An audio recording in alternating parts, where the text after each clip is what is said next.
Hello, Anime Rangers. Today, we're diving into the hottest new series, The Unaware Atelier Master.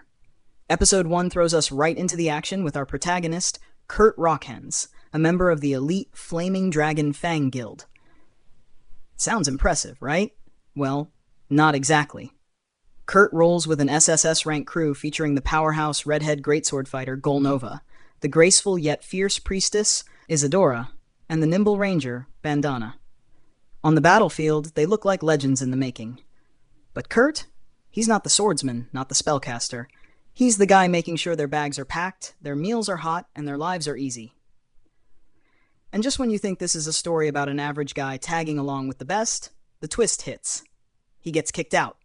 Just like that, his dream life shatters. No crew, no money, no food, and starvation is knocking at his door. What's next for Kurt? Let's find out. Kicked out, jobless, and broke, our protagonist has no choice but to find work. So what's the next logical step? The employment office, of course. Turns out this fantasy world isn't so different from ours, aside from the giant monsters lurking around. Kurt arrives at the Hello Hello workstation, where he's greeted with a warm smile. Finally, some kindness. But before landing a job, he has to go through an interview. That's where we learn a bit more about him. He's 15 years old and comes from a remote mountain village up north.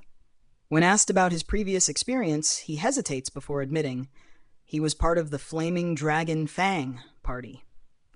You know, the same party that hit the highest rank right after kicking him out? Yeah, that stings.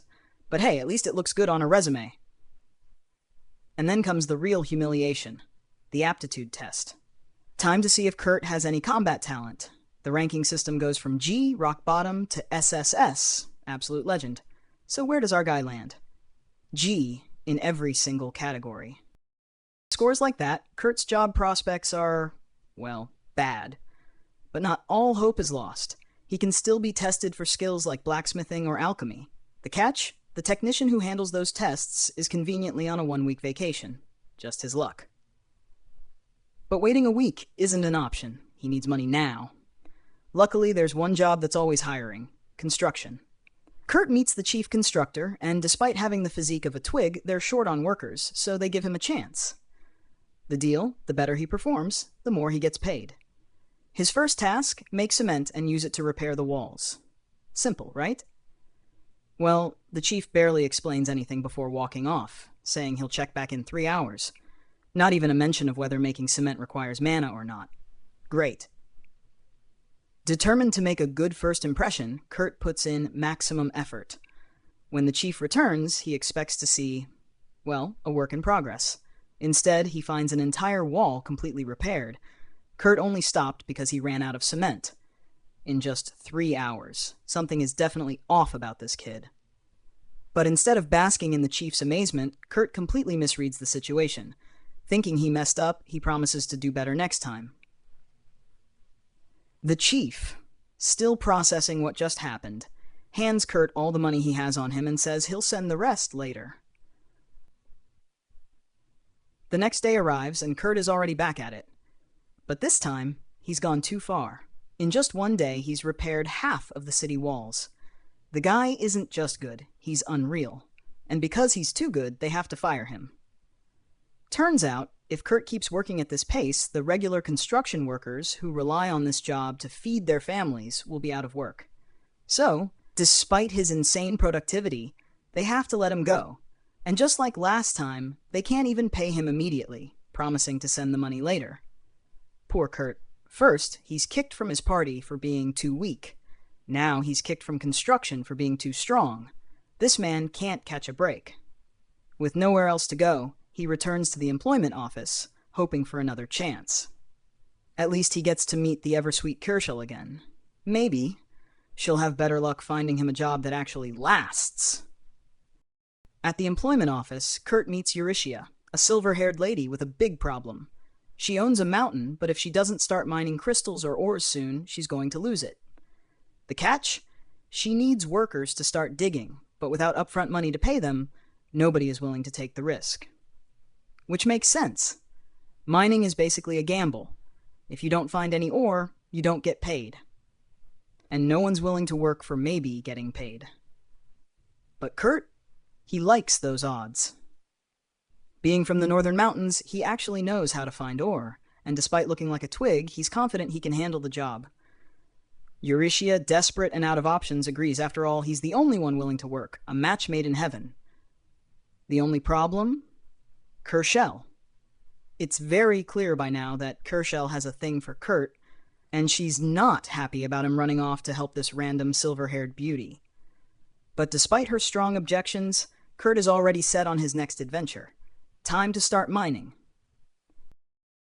As soon as Kurt leaves to start his new adventure, the construction check arrives, and it's a whopping 200 gold. Kurt is officially rich. He just doesn't know it yet.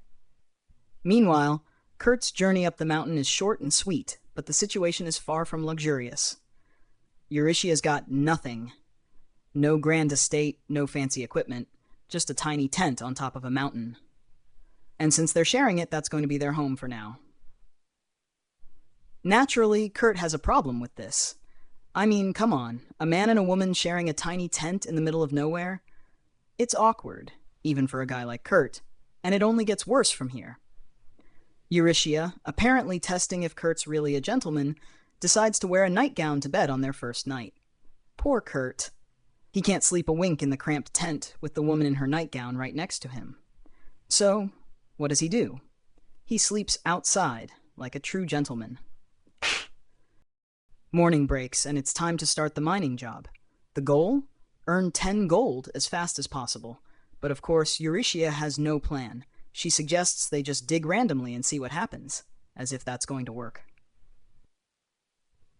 Lucky for her, Kurt isn't just any random guy. He knows exactly what he's doing. He can survey the land and spot gems like a pro. And just like that, he finds all the gems in a tiny portion of land in no time at all. Urishia is flabbergasted. She thought they'd be stuck here for days, maybe even a week, to get 10 gold. But Kurt, he's got it in hours. But, of course, there's a problem. They can't sell all these small gems because they'll just be devalued. So what's the solution?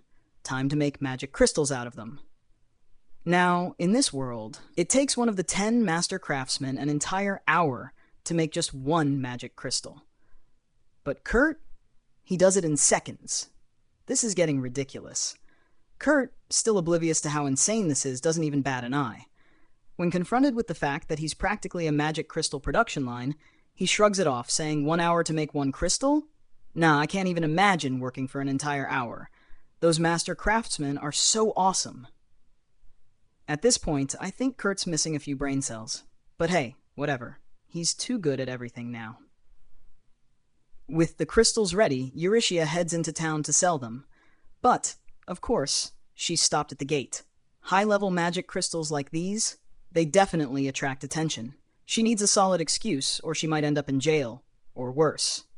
And that's when we learn she's got the royal seal. Turns out she used to work for the royal family. Good thing she has that seal, because otherwise, the way things were going, she would have been tossed straight into a cell. Now, though, with the seal, she can walk right in with no questions asked. Urishia heads to a shopkeeper she knows to sell the magic crystals. At first, the shopkeeper assumes they're just cheap tech. Since the crystals aren't glowing, they look pretty ordinary. But after some serious examination, they realize something huge. These crystals are treated, so they don't leak mana. In other words, they're stable, and each one is worth 10 gold. With 50 crystals, Urishia is sitting on 500 gold. Now, the shopkeeper, who also works for the royal family, starts asking questions. Who made these? Where did they come from? But Urishia, cool as a cucumber, stays tight-lipped. The shopkeeper, sensing something big is going on, but not wanting to press too hard, finally backs off and says, I can only sell to you. These crystals are so advanced, whoever made them could easily earn a title of duke and get a palace. They're that valuable. After this encounter, Urishia gets curious. Who exactly is Kurt? So she heads back to the employment office where they first met to find out more.